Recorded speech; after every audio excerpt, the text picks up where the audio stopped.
listening to the Racing Virginia podcast. Now, here are your hosts. Welcome to episode number 80. 80. 80 of the Racing Virginia podcast. I'm Dave C.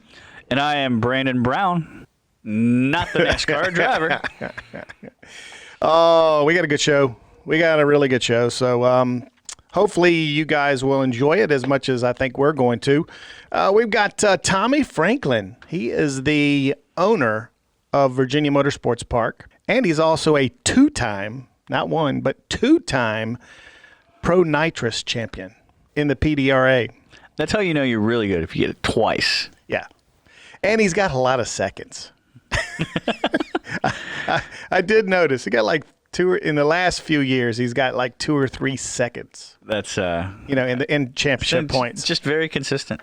We also have Rita McClenny, the CEO and president of the Virginia Tourism Corporation. We're going to talk about the partnership with not only Richmond Raceway, but also the partnership with VIR from this past weekend. And we were supposed to have a partnership at Virginia Motor Speedway, but unfortunately the COVID happened. Yep. So we're going to have, and guess who's back? Who is back? Randy is back. Randy's back, and Yeah. he's got some stories. And he's got a story. Yes, he does. Big weekend of racing. Mm-hmm. Was a lot of racing at Dover. 5 races? 6 races, counting the ARCA race. Yeah. A lot of racing. And the championship, or the playoff picture is starting to shape up, as well as Harvick clinched the regular season championship. Yeah, just shows, as dominant as he and Denny Hamlin has been, for him to clinch the regular season championship just shows how consistent Harvick has been. 7 wins. 7 wins to Denny's 6, and Harvick clinching the regular season with a race to go in the regular season before the playoffs. Wow. Real impressive. You got to think that those are the two Yeah. guys that are probably the odds-on favorites. Although with this playoff system that they have, anything can happen. Absolutely. I think they're the odds-on favorite to get to the championship 4 in Phoenix, but then who knows what's going to happen? I certainly don't. The other thing is that the last round going into the playoffs to decide who the 16 are is a plate race. Yeah. Nuts. No, it's not. Because anything can happen. Oh, I get what at you're Daytona. saying. I thought you meant the championship. No. Yeah, going into the playoffs. Like you could have somebody that's way outside of the top 16 come and win that race, mess it all up. Jimmy Johnson's right there if he can have a good race. Yeah, he had 2 good runs yesterday. Yeah. Looked like he was going to. Well, he took a gamble, took 2 tires. Yeah.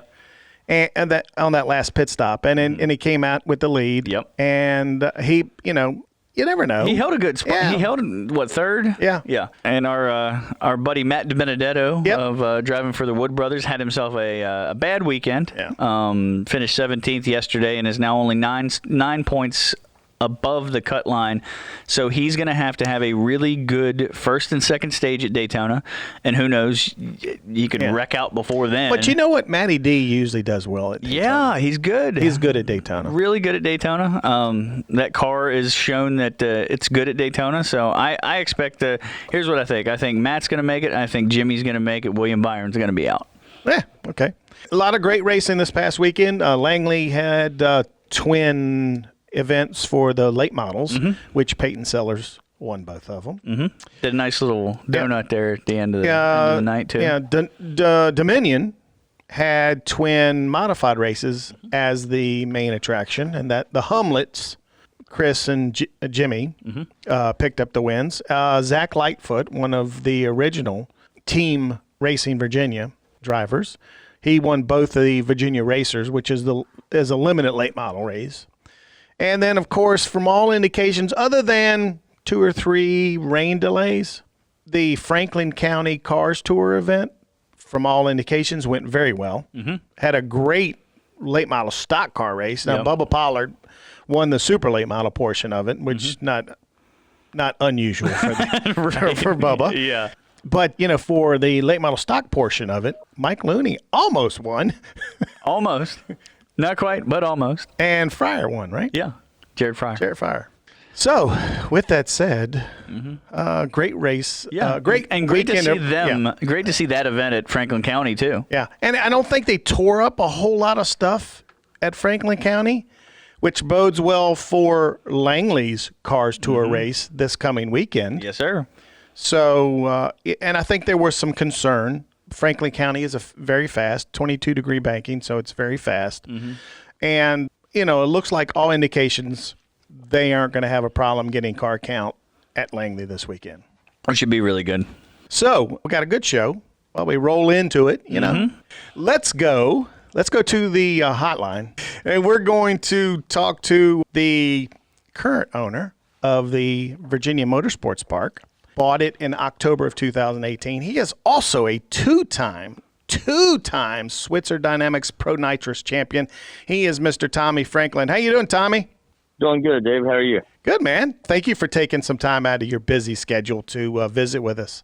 Oh, not a problem at all. Anytime, man. Love it. Just got back from the racetrack this weekend. Had a great event with XDA. I think we had close to 800 bikes entered there. So great weekend, and carrying on. Got PDRA coming up this week, so it's going to be a short week getting everything ready and get racing. Yeah, he's not busy at all. By the way, those guys on the motorcycles, those guys are nuts. Oh, man, I tell you, they went 634 at 220 plus on these pro street bikes, which is, a no-bar bike with a radial tire, street tire on it. Just crazy. But they are. It's awesome to watch. Yeah, I used to work at Route 66 Raceway and saw some gnarly things happen on the bikes up there. What kind, I know you race pro mods, you're a champion, but have you ever thought to do that? Have you ever been on a bike down a drag strip before? I want to know that. I have not. Yeah, I have not. It's funny. There's a lot of our racers that race PDRA and stuff was there this weekend. They're like, "Here you go, man, hop on." I'm like, I'm good right now. I think it's got to be fun and it's got to be exhilarating, no doubt. But I've stuck to the car side of it, and I don't know. I mean, a car junkie, we strive for G-force and things like that. So it's probably one of the coolest things you can ride, there's no doubt. But I'm not sure. But I don't know if you've seen his car, by the way, Brandon. But it's a 1969 Chevrolet Camaro Pro Nitrous. He calls it Jungle Rat. Okay. And it's a pretty damn good car, I would say. In fact, it's won already this year. You got two. I know this is a newer car for you, but you've got two championships. Talk about your racing. Yeah, so we do. We've won 2 championships in PDRA. The competition in Pro Nitrous is just competition in every class in PDRA is crazy good. Pro Nitrous is just, it's crazy good. But we came out at the beginning of the season and won the first 2 races, which was Gallant and Darlington, and really felt good. We like, my gosh, man, we're fast, and we have a really fast race car. Just got to we got a reality check when we got the VMP for the last PDRA race, and got booted first round, and of course those always hurt. So now my my ego is crushed, and I've got to regain. But we, like I said, we have a really fast car. I'm confident that we can win any race that we enter, but it's just like I said, all you got to do is slip up one little bit, and somebody's there for the taking. There's no room for any error, and it's funny, talking about the racetrack and things like that. I used to win like crazy at VMP, and I think since I've bought the racetrack, I'm not sure I've won anything there. So we're going back into there this weekend. This is the PDRA, and we were supposed to be at Maple Grove, but of course with the pandemic and all the restrictions in Pennsylvania, we had to move it to VMP. So this will be our second event at VMP, and like I said, I'm not sure that's good for me, but I'm going to try my hardest to try to break the string and get a win at my home track. So. 10-4. For all the fans out there who might be familiar with, say, the NHRA and the Mellow Yellow Series and all that, tell them what the PDRA is and what you guys race. Yeah, so PDRA is the Professional Drag Racing Association. Started back in 2014, and basically, it's championship level door car racing. We also have some dragster classes as well, but we have Pro Nitrous and Pro Boost. So Pro Boost being your turbos, Pro Chargers, Root Superchargers, and then Pro Nitrous is 959, 5 to 6 stages of nitrous, Pro Mod. So very similar types of cars between those two classes, but different power adders. Then we have Pro Stock, which is naturally aspirated class, leave on a clutch, manually shifted, no nitrous, no power adder at all. Mountain Motor Pro Stock is at that, so it's 800 plus cubic inches and just real competitive class as well. We have Pro Nitrous Motorcycle, again, 390 4.0 bikes, just the fastest bikes in the world, and we have a class called Pro Outlaw 632, which is, again, really different, a lot of different style cars.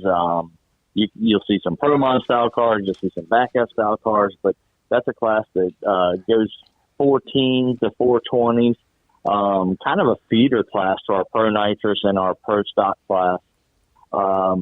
We have Pro Street, which is a new class that we brought in, which is kind of a combination of Outlaw 10.5, LDR, Pro 275, just kind of a combination of those, but stock body cars, stock roofing quarters, really cool looking cars. You can really relate to them.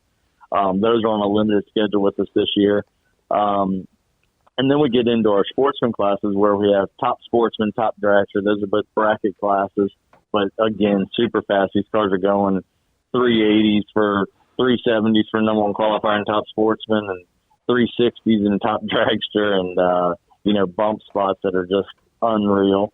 And then, of course, we have our junior classes with Top Junior and Pro Junior, two different age groups, kind of split them up. And again, just some of the most competitive classes that you ever get. These kids are unreal. One of them qualifies on reaction time. The other class qualifies closest to an index. And just, in 16-car field. So we'll get 35, 40 cars that show up for those and just really tight field. So, we've got a PDRA, we've got a, heck of a lineup of classes, plenty of racing. We really get out there and have like I said, I think it's the best level of racing that there is. It's everything but the fuel cars, basically. We've got the highest level of everything, take the fuel cars out, and it's nice to be able to put these guys on that stage and get them where they deserve, because they're putting in the time and work and effort to do that. So, honestly, I feel like it's some of the best racing you can see in the country. There's no doubt. So we're building it, and it's growing, and it's really taken off, and we've had a great few years here and just really trucking along. And even with this year, we've been able to get our events in. We've had to cancel a couple of them and move a couple of them, but the racer support has been great, and we're continuing to grow, and we're just going to keep pushing this thing along.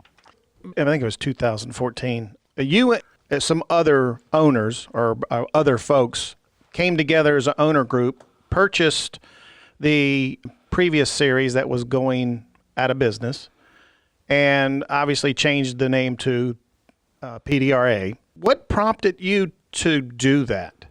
Yeah, so and we didn't purchase that series, but yeah, it kind of we did have one of the owners had the rights to that, but basically what had happened was, there was a group of racers, a lot of good cars out there that needed a place to race, and this had no plan. We basically went into the PRI show in December and come out and found out, oh my gosh, we're not going to have a place to race. And we all just kind of threw together to do that, to save the place. It's a challenge and it's a struggle being a racer in it. And, the fact that really racing is my way away. That was my way to get away from work and do things like that. So we've kind of made it a job now, but I love it. It doesn't mean that I love it any less. I love it. And I love being able to provide a place for people. And, that's basically the only reason that it was started, just because there was a void, there was an opportunity. We didn't want to not have a place, racing something that I've been passionate about since I was, born, and just really want to continue to build the sport, and something that, I've enjoyed racing with my family, and, I grew up with my dad doing it, and I've got my kids into it, my wife's involved, and we do it as a family together and have a lot of fun. And I would just hate for other kids not to be able to have that experience. So that's really why. And, it was really never, I hate to say it like this, but it was never a business venture per se, right? It wasn't, hey, let's put together a business model and we can make a ton of money doing this. It was never that. It was, let's make sure we provide a place. And that's what we do. The money that it generates, we try to put back into the series, build the series, and make it bigger and better. And that's what we'll continue to do. Like I said, it's not really I don't live out of it. And that's a benefit for everybody that's, here in the series, and everybody that races in the series. It just allows us to continue to grow and become bigger. And, once we get out there and big enough, then, we're gonna grab onto that title sponsor, and we can take this thing up to the next level. That's the whole goal. At this point, we've got some full-time employees that work for the PDRA, and they continue to drive this thing and make it the business that it is, and put this thing on another level. And that's our goal. Get it up to another level. There's really no limit. I want to see it go as big as it can get, and I'd love to get a TV package put together, and that's what we're striving for. But all that takes money, and during times like today, that's not always out there. So we're really solid doing the way we're doing it now, and we'll continue pushing that way. With that said, what inspired you to buy a racetrack at Virginia Motorsports Park? Here we go. Kind of the same thing. Never was a business venture idea of mine, but it was my home track. I raced there a lot. I enjoyed it. I really liked the people there, and Gil Foley, the owner there, just kept dropping, was talking, and it kind of just happened. It happened, and again, I love the place, and I love the time that we spend there. It becomes, we literally were sitting there yesterday. None of my family was racing yesterday, so I have two daughters that race, and my wife's actually been doing some foot brake racing. But yesterday at this bike race, we're sitting there at the racetrack, and we kind of would go there, and we're there to be hands if we need it. But I got a great staff that really takes care of everything, and we don't have to do a whole lot on those weekends. But my daughter looks at me like, what did we do before we came to the racetrack every weekend?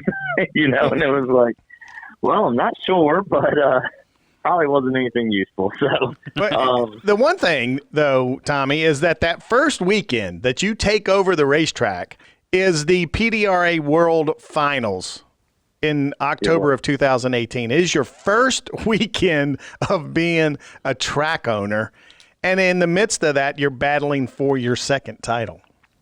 Yes, it was. I was, to be honest, I was really trying to keep it quiet until we got through that race because you can't do that. No, you couldn't. And I was really like, hey, let's keep this quiet. And then it started, it got out somewhere, and I'm like, well, look, I don't want to lie about it. It's not, so here it is. This is what we're doing. And, it was again, I enjoy it. I enjoy seeing people happy. That's what it is. I see people and I see families come out and they enjoy the places. It hurts me to see racetracks close up. It hurts me to see these places go away.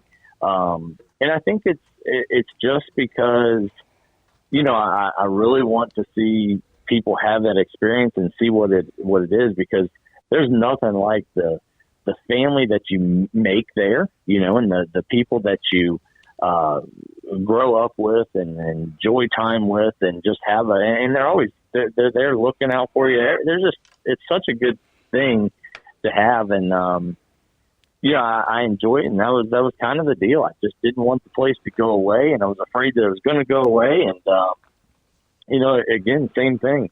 I don't live out of the place. I don't, it's what we do there and make there, we put right back into the facility and try to make it better and bigger and have better events and things like that. And we've got a great staff there as well. And it's, that's the goal, is really I want to, I don't want it to be a debt to me, but at the same time, I want them to make the money to grow, and that's what's happened. They're both legitimate businesses that are really feeding on themselves and growing and becoming something that is really great. And that's what's cool about it, just to sit back and see it happen. And as you know, it just takes good people. You got to have good people that are just as passionate and really care about, what the facility looks like and what kind of events we put on and how happy the people are that come in and, leave just as happy when they have an event there. And that's the staff that we have, and they're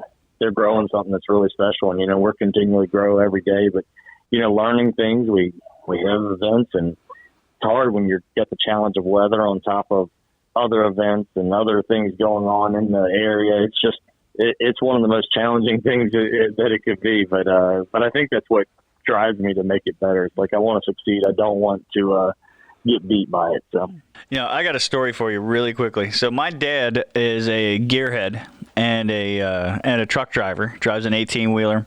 And he had never been to an NHRA event until last year when I took him to VMP. And he had the absolute best time that I think I've ever seen him in his life. And at the end of the day, he got to meet John Force. Now, I tell you that to piggy. Oh yeah, like absolutely, absolutely wonderful. Which is why I was so pumped to to come back this year. With the pandemic, obviously it's not there. But I want to ask, what was the process like of getting NHRA back to VMP? Because I know you came in and were doing a bunch of updates and improvements to the track. But how did that process work, and how did it come together? It kind of. I'll tell you, this is basically how it went. I got in there when we set up all the sanctioning through my name and everything, obviously, because the racetrack was already sanctioned. But we signed up, got everything converted over to my name, and I told them at that point, I said, hey, if there's an opportunity for a national event, we'd really be interested. And they, they were like, yeah, well, we're kind of a full schedule, and nothing negative. They're like, we're kind of a full schedule. We've got some great racetracks together, and something would kind of have to fall apart for that to happen. Like, that's understandable. Just understand that this is what we're going to do, and that's our plan, and I'd love to get one. They were like, okay, no problem. Have a great relationship with them. Fast forward to, I believe it was January, and the Englishtown announcement come out. Meanwhile, we have the racetrack tore up. Actually, it was February, I believe it was. Now I'm thinking about it a little more. Racetrack was completely tore up. We're putting all new concrete surface in. The Englishtown announcement came out. I shot an email over and said, hey, not sure what you guys have, if you have a plan already or not. But as I said, we're available. We would love to have an event. They immediately came back to me and said, let's talk about it. So we talked, and, it was, man, I'm not sure we can pull this off. We've got 4 or 5 months. That's going to be tight, to make that happen, to be able to have that event. Those are, there's a lot of preparing to those events. There's a big overhead number that comes with those, so you have to really market and do everything out there to make those events successful. And I basically told them at that point, I was like, look, if you're willing, I'm willing. And they were like, well, what's your racetrack going to look like? And I'm like, you're going to have a brand new concrete surface, and we're going to be ready to go. And they're like, well, are you going to be ready by then? I said, I've got a race scheduled in March, and I'm going to have that race in March. And they were like, they took just as much shot on me. They said, hey, you say you're going to be there, and I'm not sure if they had a choice or not at that point. But they did. They took the shot on us, and we had it ready to go, and we did.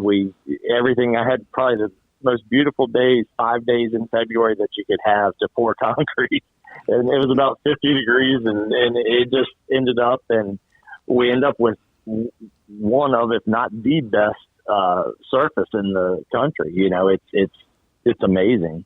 And, kind of fell in that way, and here comes NHRA, and, there was nothing more rewarding than to hear the drivers, the John Forces and Tony Schumachers and everybody that just kind of raved about how awesome the racetrack was. And I'm like, my gosh, man, we've just got something that's given to us. And, I'm a Christian man, and I feel like it fell in place for us. And sometimes you can't control everything, and sometimes I think that's good, because everything just kind of got put in our place for us, and it fell in there, and we had a great event, sellout event, and it was amazing. That was, as a drag racing fan, I can be a fan now. I stood there, and there was a spot in that I stood and looked, and the facility was jam-packed, and I'm like, oh my gosh, this just happened, and it did. It was great. It was a great experience, and something I'll probably remember forever, no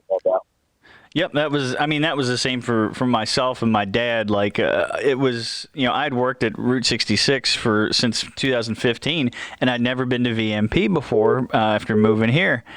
And it was, as a racing fan, I can't wait to come back there, and I can't wait to hopefully see the NHRA come back there and jam, because I was there for all 3 days. It was awesome.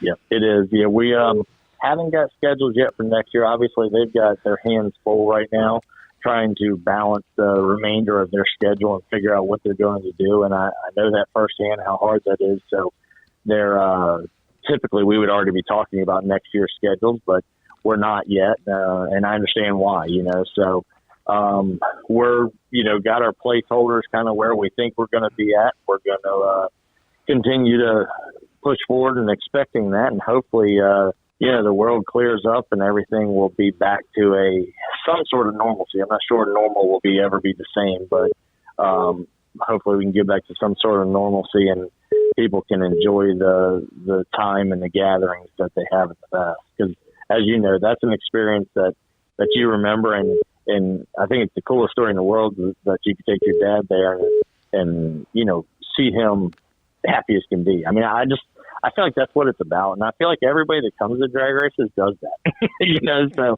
that's the experience I want to continue to push around, whether it's a little kid's eyes or a grown man's eyes, just to see them happy. That's just amazing to me. And that's what it's about. Well, we can't thank you enough for taking some time out of your very busy schedule to visit with us. And, of course, folks, you can go to racevmp.com. That's racevmp.com, because they have the Comp Cams Shakedown Nationals presented by Fuel Tech this weekend. So no, that's September. Sorry. Oh, that's September. That was September. PDRA is this weekend. That's right. PDRA is this weekend. What am I? That's right. I'm reading the wrong one. Jeez. Well, you know what? There's a lot of stuff coming to VMP. Come every weekend. We're going to be busy. And, man, there's a whole lot more I want to talk to you about. And we don't want to keep you too long. So we're going to have to reschedule you for yet another interview, maybe in a couple of weeks.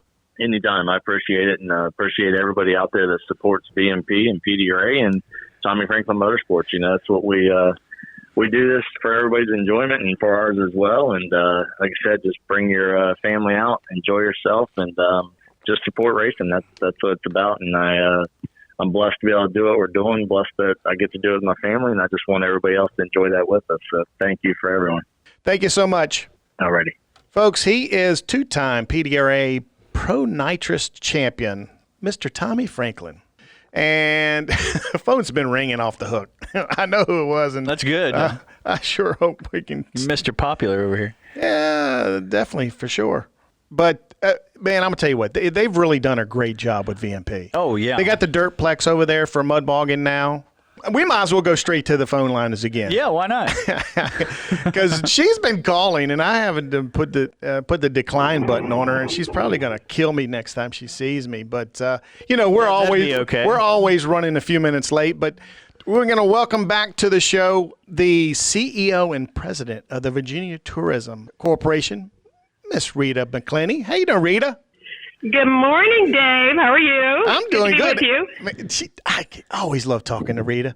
She is just infectious, always happy. Oh, yeah, man. Life is good. We got to make the best of everything, right? Absolutely, and we need that energy on a Monday morning. We Yeah. definitely need that energy now. We wanted to get you on because, just formed a partnership with Richmond Raceway coming up on the September weekend. There's the 12th, September 12th to be exact. It is going to be the Virginia is for Racing Lovers 250. And you'll be sponsoring one of the Xfinity races that weekend. Man, I'm telling you what, Virginia tourism stepping up. We got to step up. You know, the thrill of motorsports is alive in Virginia. And all of our tracks are making the best of the world we're living in. But I tell you, the drivers, the action, that's what we need. We need the distractions. But also, I will just say at the top, you know, anticipation is a key driver of human happiness. And it's what we're missing right now. And it's the foundation of American optimism. And it's a powerful, emotional driver. You know, we all want to get back to the track. But I will tell you that motorsports in Virginia has brought it big. I mean, NASCAR and having these races with and without fans, having, you know, the digital performances on TV, the virtual space. I mean, there's no frontier that hasn't been conquered by racing in Virginia. We talk about it all the time here on this show, the Racing Virginia show. You know, as you well know, we promote racing in the state of Virginia. We try to also promote the drivers and the tracks and what's going on. And we are supremely blessed here in our state to not only have 2 NASCAR facilities that's a total of 4, well, 5 if you add, supposedly Indy was supposed to be here. Yep. So that's that National Series. Then you have the NHRA at VMP. That's one of the nicest drag strips in the country. Yep. And then, of course, you have VIR, which we just come off the Virginia's for Racing Lovers Grand Prix weekend. And then we have some of the best short tracks in the country. And I don't know of too many states. In fact, I don't know of any states that can claim that.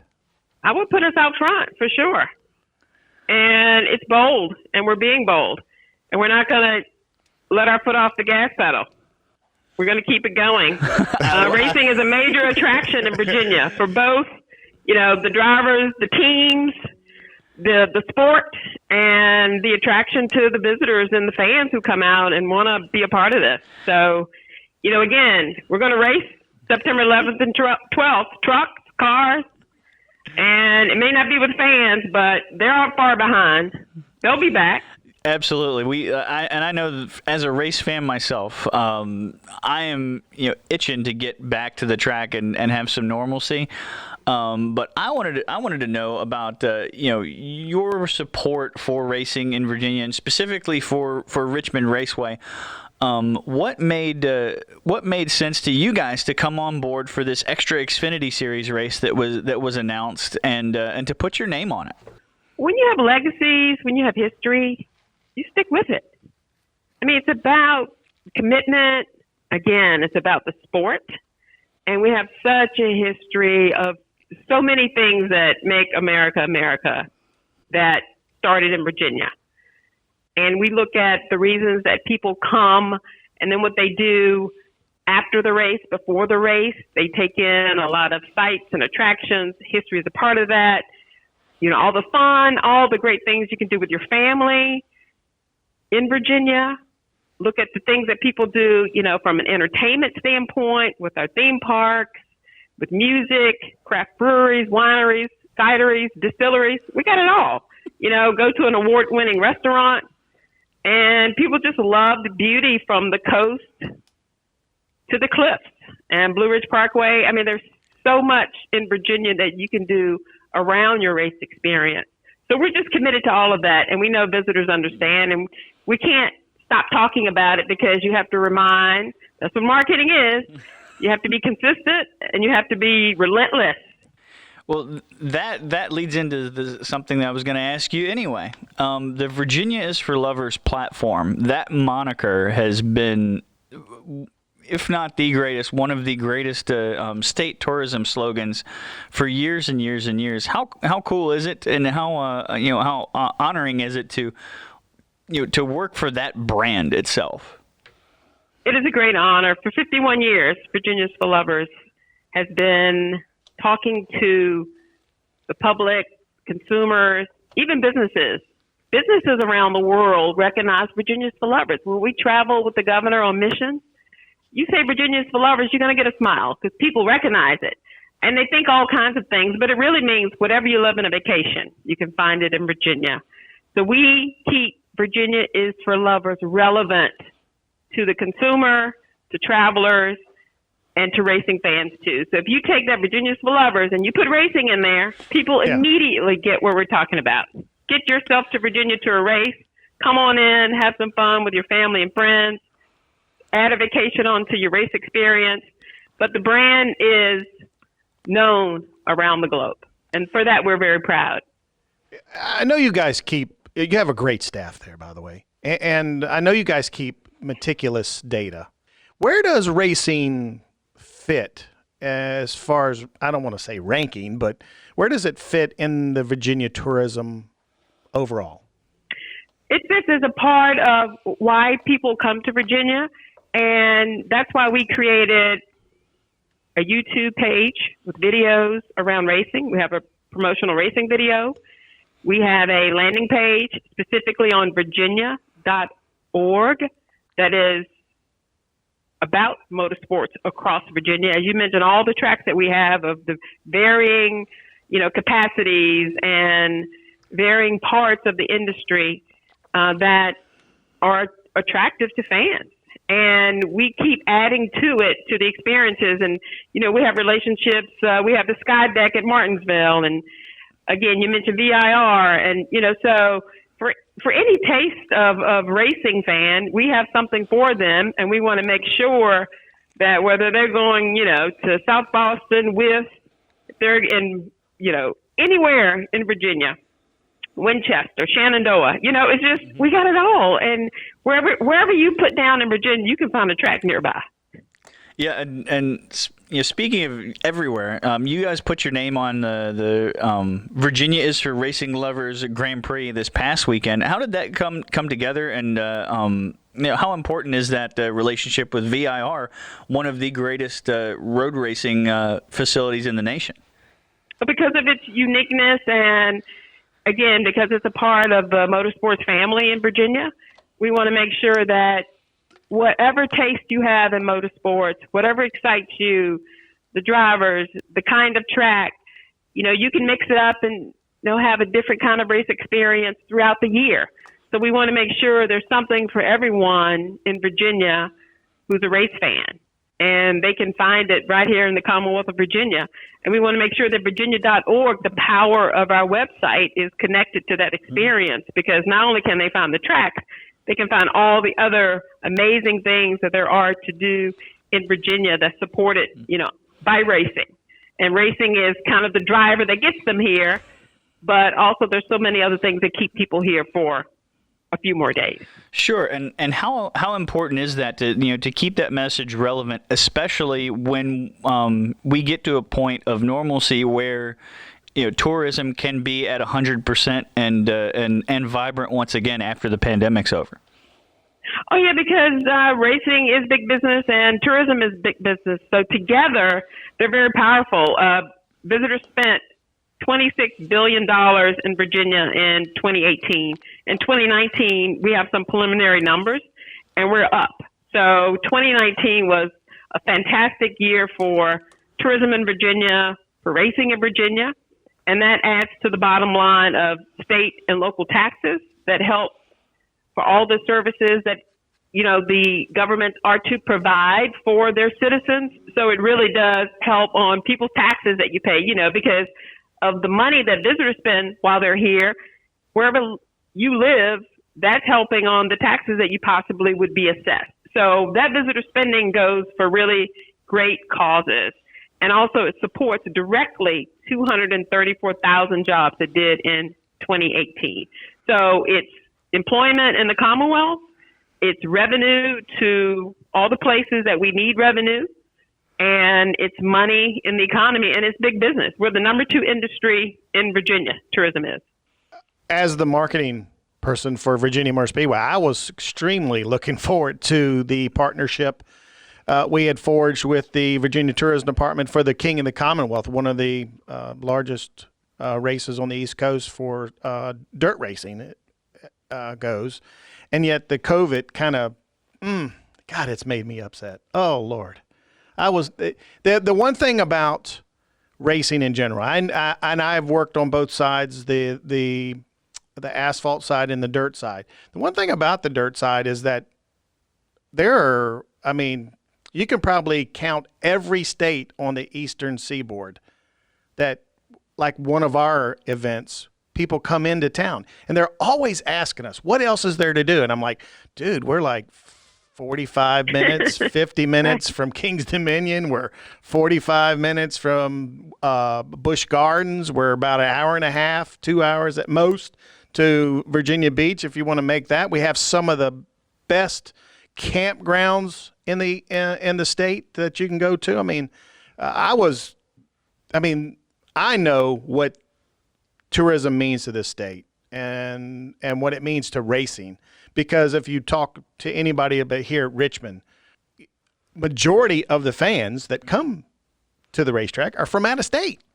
Out of state, that's right. Huge numbers that come from the Charlotte area, from D.C., from Philadelphia, Baltimore, just to make an extended weekend out of NASCAR weekend, and that drives, as you said, drives money into the state economy. Well, and the one thing that Rita and her staff has done well is get the tracks together to try to work together, because that makes things even better for not only. Yep, we have a coalition. Yep, of all of our tracks. We've had meetings. We want to have a voice for everyone, and if we are unified, you can just get so much more done. As a team, truly. Yeah. You have done a phenomenal job since taking over as CEO and president of the Virginia Tourism.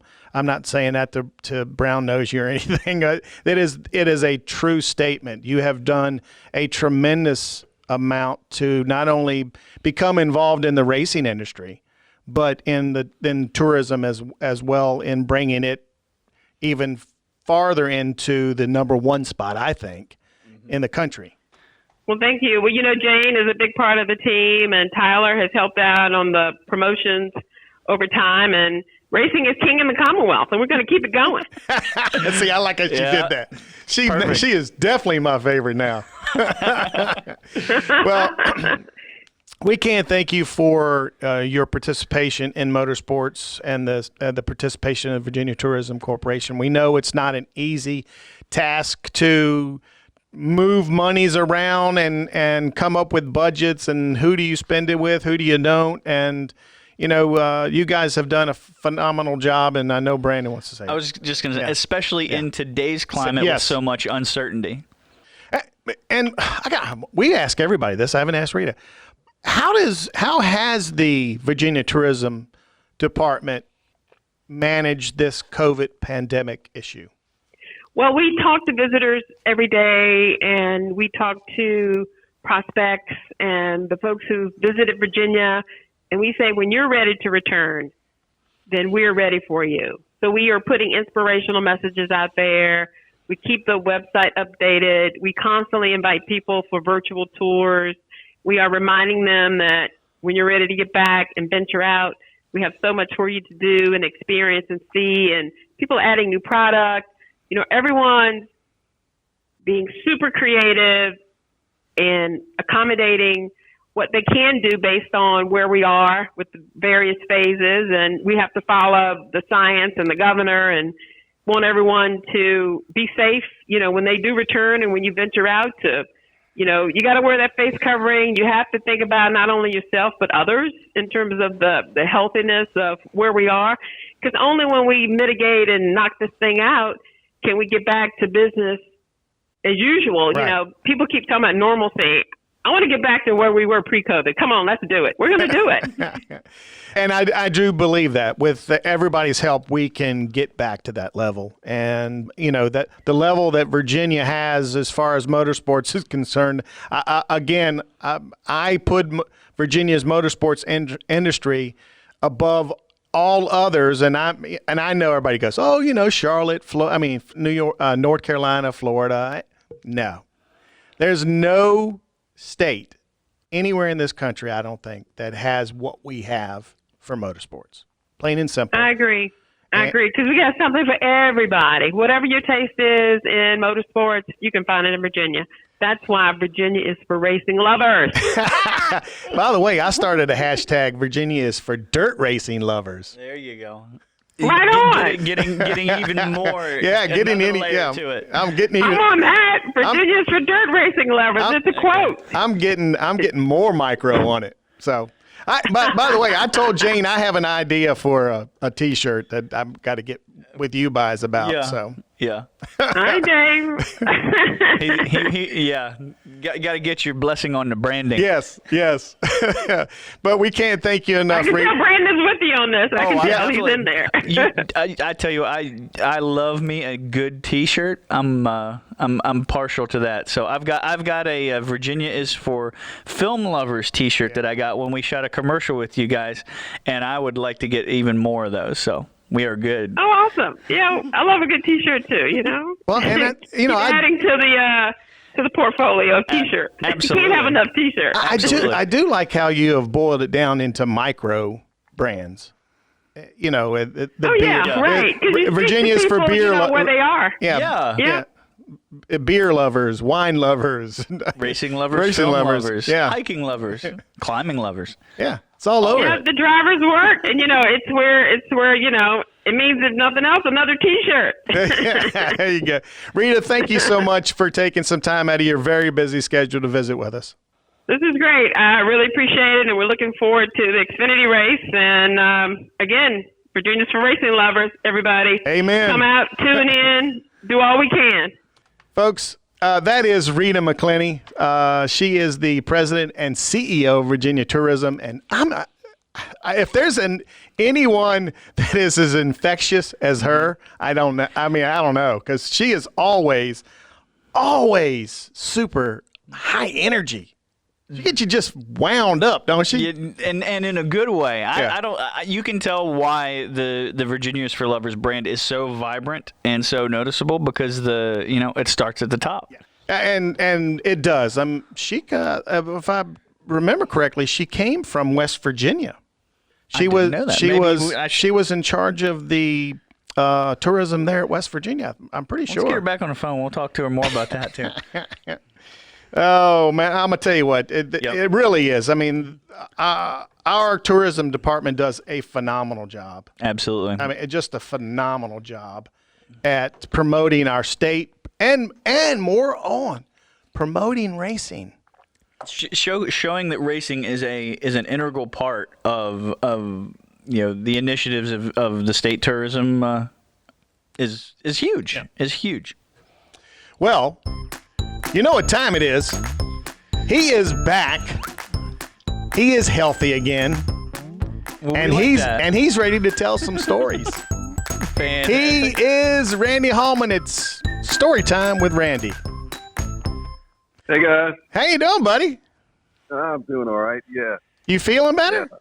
Yes, I am. I tell you what, I felt so bad for a day and a half that they sent me to test for COVID-19. And I thought probably I had it, but I didn't. So that's great, That is great. Yeah. And then I got better. So here we go. Brand new column up on the Racing Virginia website. Brandon?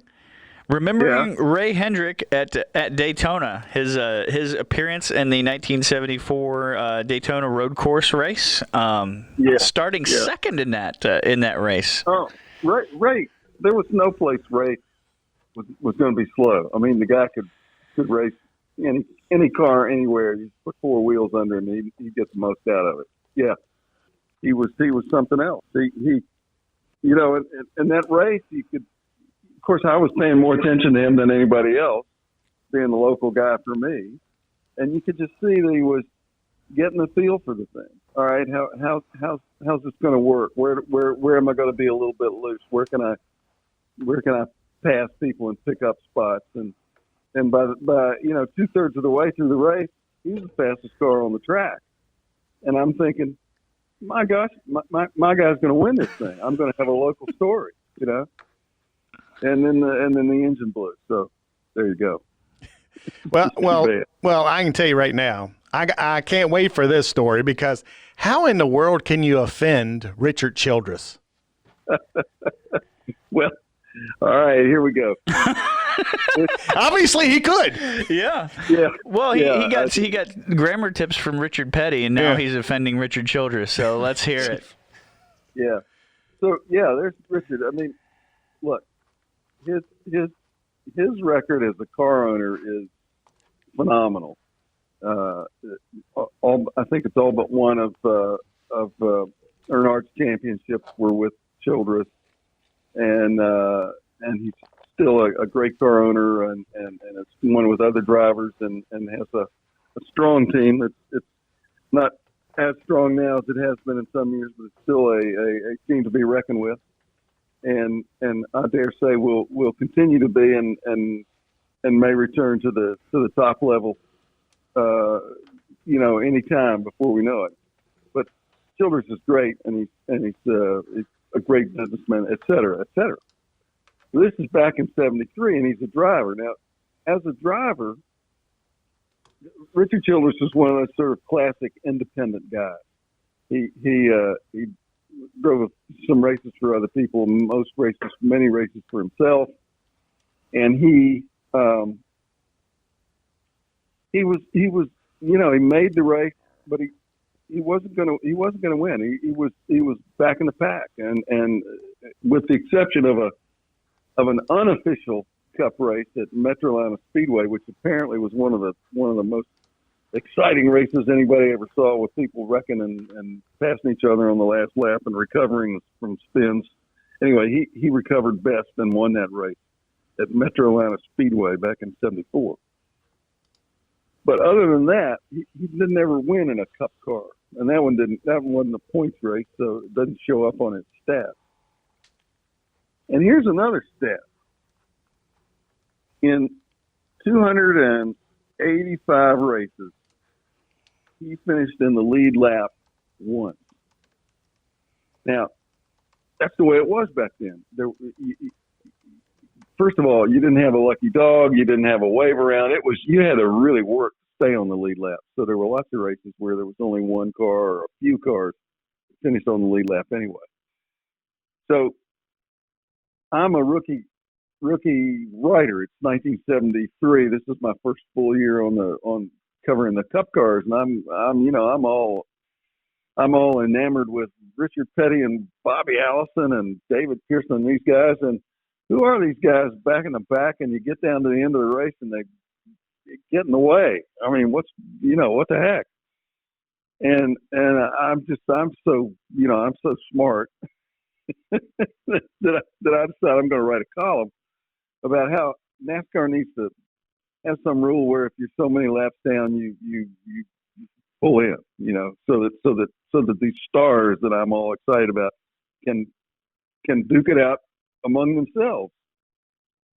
And I used the word stroker, and I said that and I'm specifically mentioned Richard Childress as an example. The strokers like Richard Childress. Stroker was a dirty word, and I didn't realize what a dirty word it was. But so I go to next race, and this is before the internet, but still people passed the newspaper around and word got around. And I was there every week, and I knew Childress, and I had not interviewed him at length for this story. Believe me, I just said, what's strokers. And so one of his crewmen said, "Hey, Richard wants to talk to you." And I go over to his truck. He's sitting on the back of his hauler, and I come walking up, and all of a sudden, Richard Childress, he looks up, he sees me, he gets this look on his face, and I'm thinking, uh-oh. And he comes hopping off that back of that truck and lands about a foot from me, and he says, "I heard you called me a stroker." And I thought, I'm going to have to defend myself here. and I probably jumped back about 2 feet myself, and everybody, a bunch of the crewmen were around because they knew what was coming. And after about 2 seconds of me probably going pale, they all started laughing. Not with me, at me. and Childress lightened up. I mean, Richard, if he'd been a little bit madder, he might have gone ahead and taken a shot at me. This was a time when people got in fights. I mean, they still do, obviously, as we know. And Richard's been, I don't know, back in 2010 or 11, he had a sort of famously pounded on Kyle Busch, which is something they did in a truck race or something, like one of his cars and one of his trucks. Anyway, he scared me. I was thinking, uh-oh. But he lightened up and he said, you gotta think about what you're writing about and who's racing and how they're racing.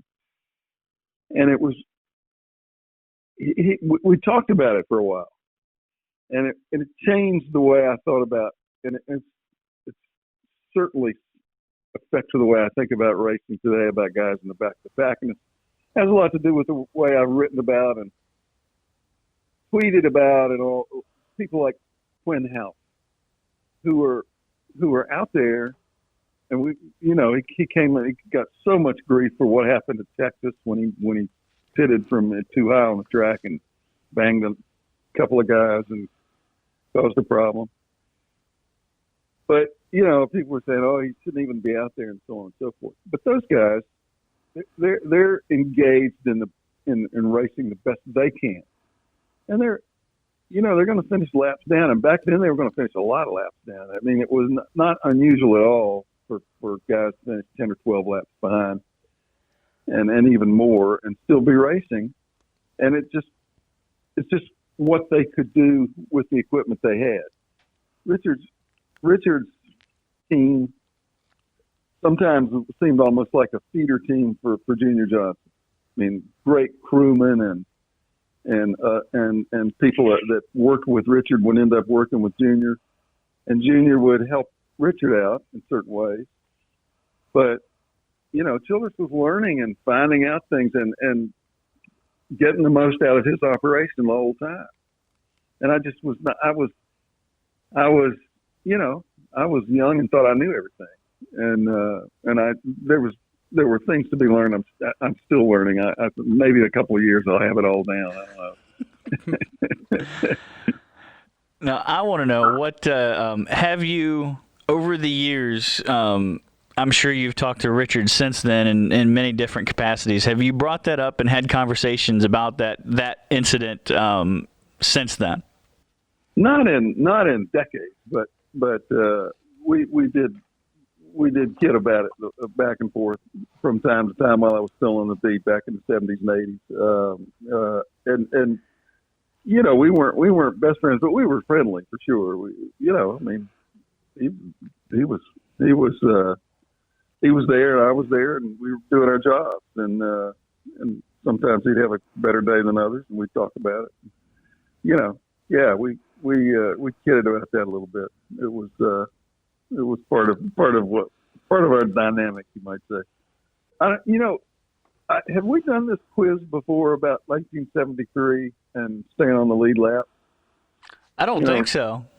All right. So the champion of 1973 was Benny Parsons. Okay. Benny won that championship with one victory. He won at Bristol that year in July. And there were 28 races. It was a shorter season then, one of the shortest we've had. So he's got one win in 28 races. It was one of those things where, he was obviously consistent, and that was when consistency really paid off in the points set up, and a lot of guys had some DNFs, and Benny kind of hung in there and won the championship, and it was one of the most popular championships ever because Benny was such a great guy. So one win in 28 races. The question is, how many races did Benny finish in the lead lap? Take a shot at it. Okay, out of 28 races. Out of 28, he won one. How many did he finish in the lead lap? So I've full disclosure, I've got the season up here. You can't do that. No. But I was going to say, I'm looking at the season, but I have no way of knowing if he finished in the lead lap or not, just because it's the list of winners from that season. So that's not the information I got in front of me. Okay. All right. So I am going to guess that the champion of that season finished on the lead lap 14 times, 50% out of 28. Dave, I'm gonna give that to you now. That's my number. I'm going to go lower. Lower. Okay. I'm going to go 11. How about this? He finished in the lead lap one time in his victory. He won his race, and he won it resoundingly at Bristol. And get this, Bristol, as you know, Bristol's a physically tough racetrack. Yep. And it was 500 lapper, and he had a John Utzman was a relief driver for him for a good chunk of that race. And he and John Utzman finished in the lead lap, and I think maybe even lapped the field between them. But that's the only one. That is the only race that year he finished on the lead lap. That's how hard it was to finish in the lead lap. I mean, you could be 5 laps down in third place. It wasn't unusual. It just happened all the time. Yeah, you could never do that nowadays. No. I guess. No, well, there's a lot of things working. First of all, there's more money and there's more well-financed teams.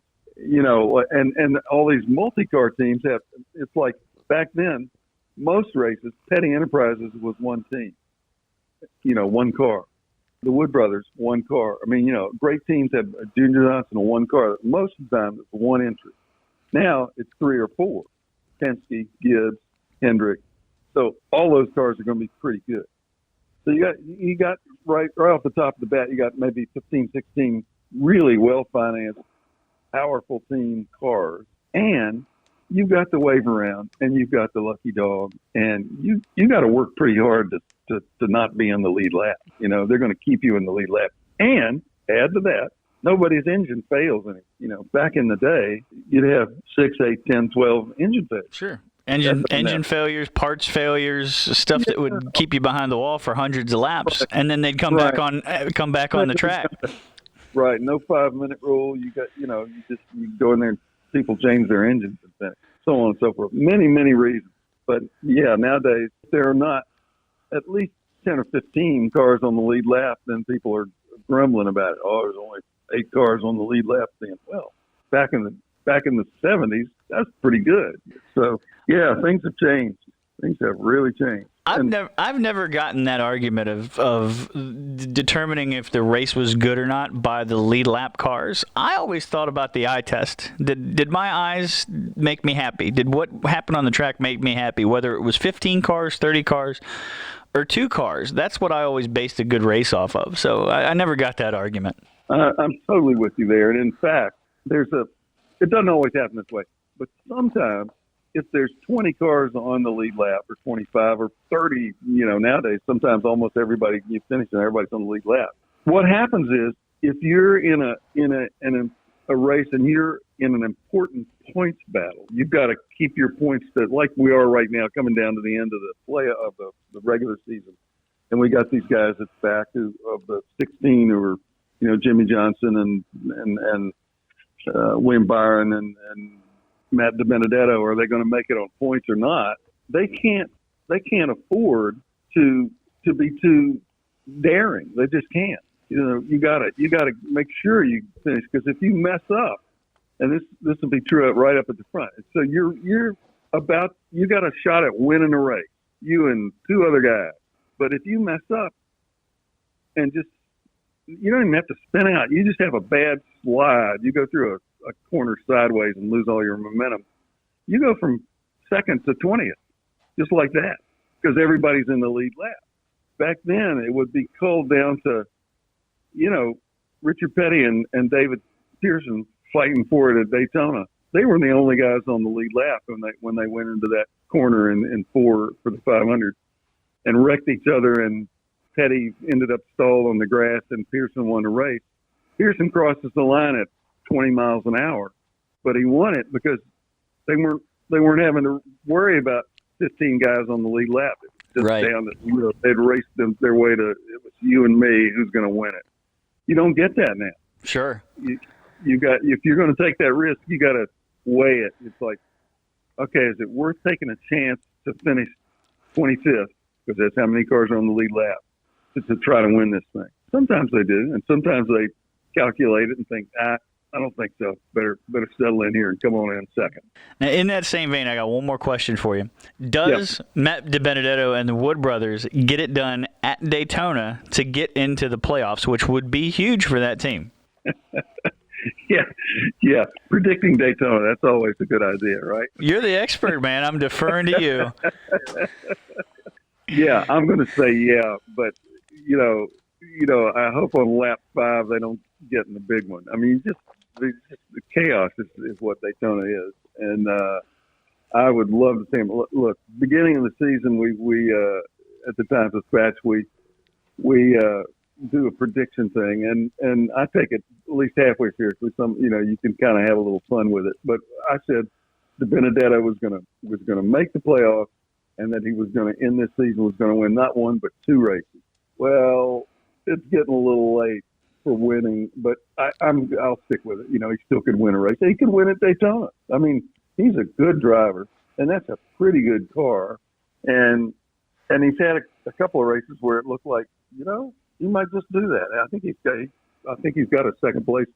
So yeah, he could do it, and I think he'll get in. I think he will. I think he'll work things out, and that car will be good enough, and they'll get him in. But it's not going to be easy. I think he'll get some. I'll tell you this. I think he might get some help from his Ford, Penske, and other Ford teammates in the draft, and that'll help. We'll see.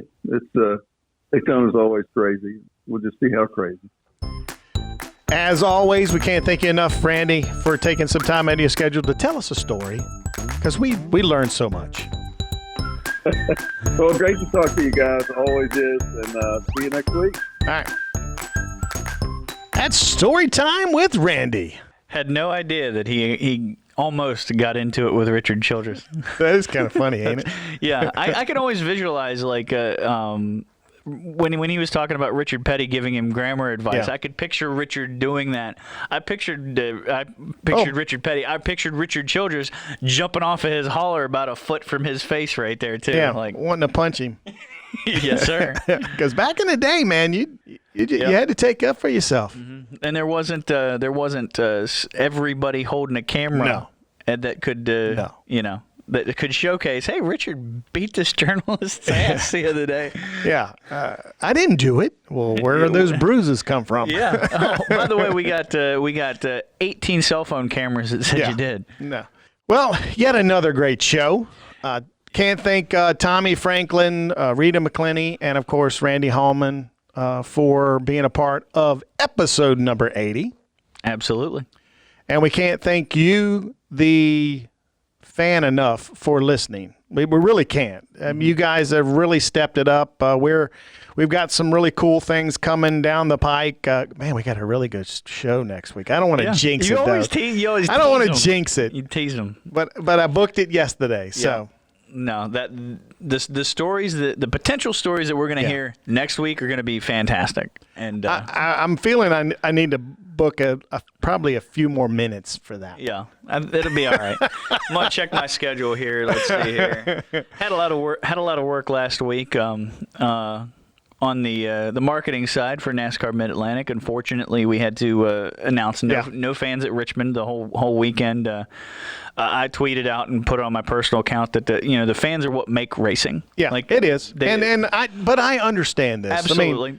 I mean, if you can only have 1,000, why even have any? Yeah, because it comes down to financials and other things, and we at Richmond Raceway. What bathrooms you have open, what concession stands you have open, what souvenir stand you have open. I mean, there's a lot that goes on to this. So we made the decision, and the governor's office and the state were great partners with making that decision, but. We just want to make sure that when we come back to normalcy next year, that we are in a good spot, and the fans, really are going to have something to look forward to in 2021 when they come back to America's premier short track at Richmond Raceway.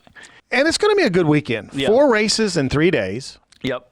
It's going to be pretty fantastic to have a doubleheader on September 12th. The Federated Auto Parts 400, which will be the second in the Cup Series playoffs. Under the lights. Second in the Cup Series playoffs. Some low downforce. Great action. Can't wait. Got to put my money on Denny Hamlin to win that race because he's been winning every other race this year. So if Kevin Harvick wins at Darlington, Kevin's good here too. Yes, he is. Kevin's good at Richmond Raceway as well. But yeah, we had to do that, and Martinsville, no Valley Star 300 this year. Yeah, unfortunately too. Yeah, I wanted to cross that bridge, but I really don't want to cross that bridge.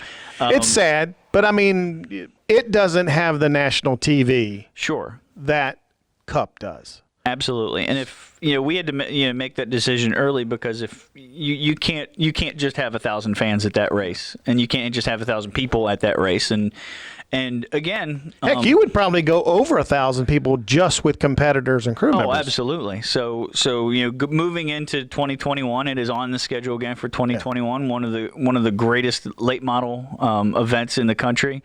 I attended my first one last year, and it was absolute blast. I have announced quite a few of them, and we're just looking forward to getting back to normalcy and fans in 2021. And it's the right decisions. Yeah, but both situations, the right decision for sure. Mm-hmm. So what else? What we got? Social media. Oh yeah, yes, social media. Yeah, we got social media. Had two of the interviews with James Clay and Tommy Milner on our Facebook page. If you want to, their interviews are still relevant even though the race is over at VIR. Check those out and follow us on Facebook, Twitter, Instagram at Racing Virginia. And where else? YouTube. Yes, same thing at Racing Virginia. At Racing Virginia. Sorry, I forgot one. And by the way, the process has begun. We are loading our older shows, the ones that we've done, into Spreaker. I am signing up for all the pertinent directories. Because we couldn't do that in one big fell swoop because technology is dumb. And I don't understand that. Maybe it's the people running the technology here talking to you. Well, but the thing is, it's one directory not wanting the other directory to get the business. Yeah. So we got it. We got to figure it out. It takes a lot longer than normal. So hopefully this week we'll have everything in to get approved. Spotify, iTunes, or Apple Podcasts now, Google Podcasts. There's all kinds of them. All kinds of them. And we have been having more requests for that. I noticed on our social media some of the posts that said, "Can you please get this on iTunes?"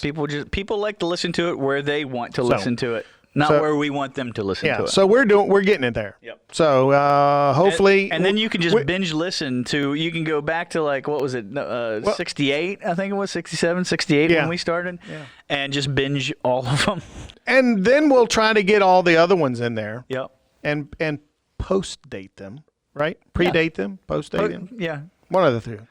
And we'll try to get everything up there in the end. But right now we're going to work on this year. Yep. Sounds good. Let's do it. Because there's a lot of work to do. But as always, man, for Brandon Brown, I'm Dave C. saying thank you for listening. And to always keep racing, Virginia.